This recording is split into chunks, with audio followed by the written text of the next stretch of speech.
Amma, tell me about Ramayana, written by Bhakti Mathur and illustrated by Malshri Somani.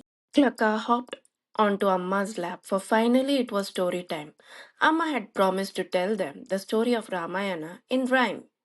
Amma started. Ramayana is an ancient poem written by the great poet Valmiki about the life and deeds of Prince Rama. Listen closely, dear Klaka, and once upon a time, in Ayodhya ruled the mighty king Dasratha. Blessed he was with four brave sons Rama, Lakshmana, Shatrughna, and Bharata. Rama, the oldest, was loved by all. His virtues knew no bound. Kind, wise, and a brave warrior, unmatched on the battleground. When the time came to name the next king, Dasratha chose Rama. Who else could it be? All of Ayodhya was thrilled with the decision. The citizens celebrated the news with glee.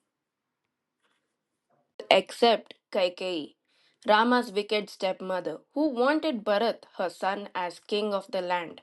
Mad with anger, she threw a big tantrum, forcing Dasratha to listen to her demand. She said to Dasratha, I saved you many years ago. As wounded in battle you lay, tired and weak.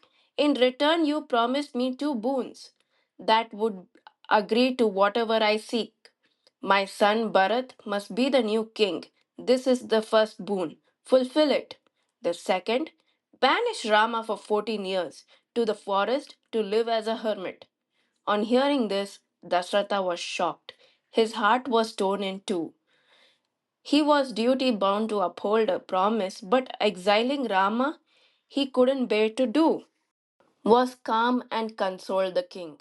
Father, my duty is clear, said he. Happily I give up the throne for the forest. You must keep your word to Queen Kaikeyi. Sita, his wife, and brother Lakshmana, said Rama, we too will join you. Our place is by your side, and together we will see these 14 years through. And so, dressed only as simple hermits, the three left the royal palace behind. Bravely, they strode to the forest ahead, without regret or a worry on their mind.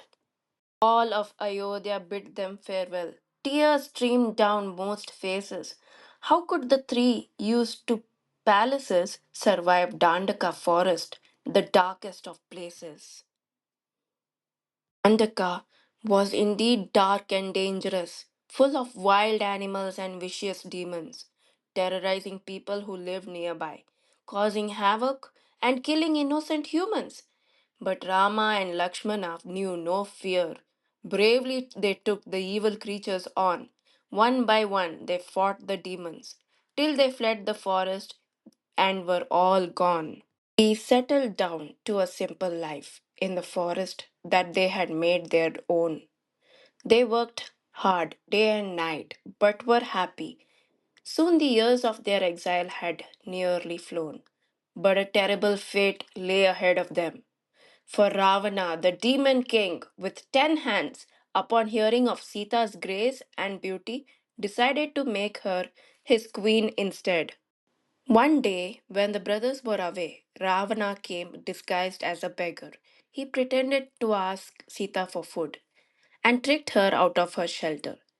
Throwing Sita onto Pushpak, his magical chariot, swiftly towards Lanka did Ravana make his way, for that was his kingdom, far across the ocean, where he and his mighty demon army held sway. When Rama found Sita gone, he was worried beyond belief. Quickly they set off in search of her. Rama could hardly control his grief. They soon came upon a dreadful sight, for there lay Jatayu, a majestic bird with one wing most cruelly cut off, badly battered in a pool of blood. On seeing that Ravana had kidnapped Sita and was flying off with her in the sky, Jatayu had challenged Ravana to a fight but was cut down and left there to die. Ravana has taken Sita to Lanka, said Jatayu. I tried to stop him, but he prevailed. Alas, I am not the warrior I once was.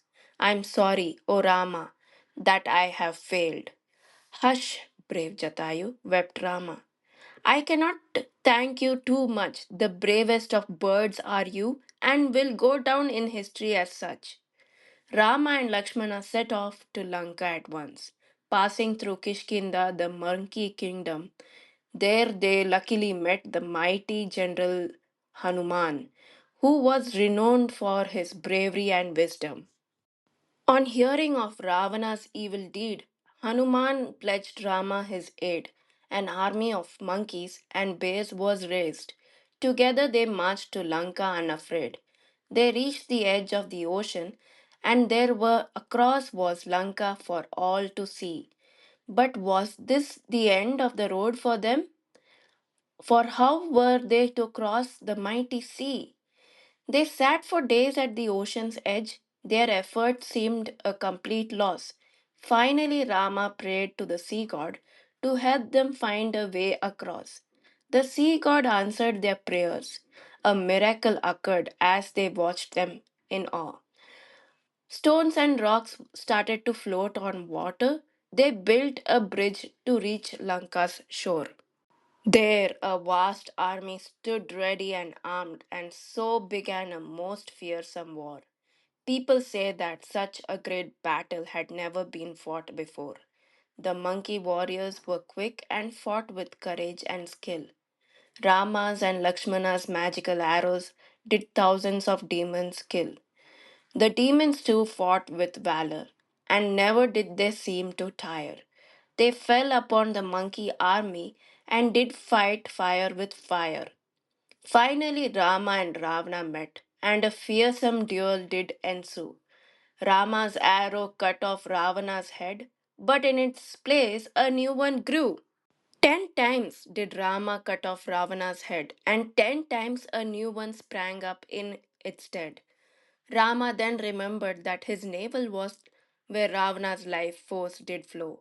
Picking out a flaming golden arrow, he carefully released it from his bow. As the arrow hit Ravana's navel, time seemed to stand still. Very slowly he fell to the ground. The evil demon was finally killed. Victory was Rama's as Ravana lay dead. The monkey army rejoiced with festivity, but Rama had only one thing on his mind. He rushed to have Sita released from captivity. As Rama and Sita embraced each other, the clouds in the sky parted ways. The gods showered flowers upon them. The sun bathed them with golden rays. The 14 years of Rama's exile had also finally come to an end. It was time to return to Ayodhya, be united with family and friends. Carrying the tree on his mighty shoulders, Hanuman flew to Ayodhya that very night. As they got nearer to the city, they were guided by thousands of diyas giving off a golden light. You see, the people of Ayodhya had remembered that the 14 years of Rama's exile had passed, and so they had lit up diyas across the city to welcome Rama's back in their midst last. Rama was crowned king of Ayodhya. It was a joyous celebration.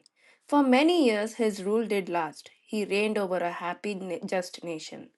So that was Ramayana, dear boys, an epic tale that has lots to teach you. How you too can choose to be like Rama, learn to embody his goodness and virtue, learn from Lakshmana, a brother loyalty, from Sita, the ideal companion and wife, learn from Hanuman how true love for Rama can guide you through your entire life. The end.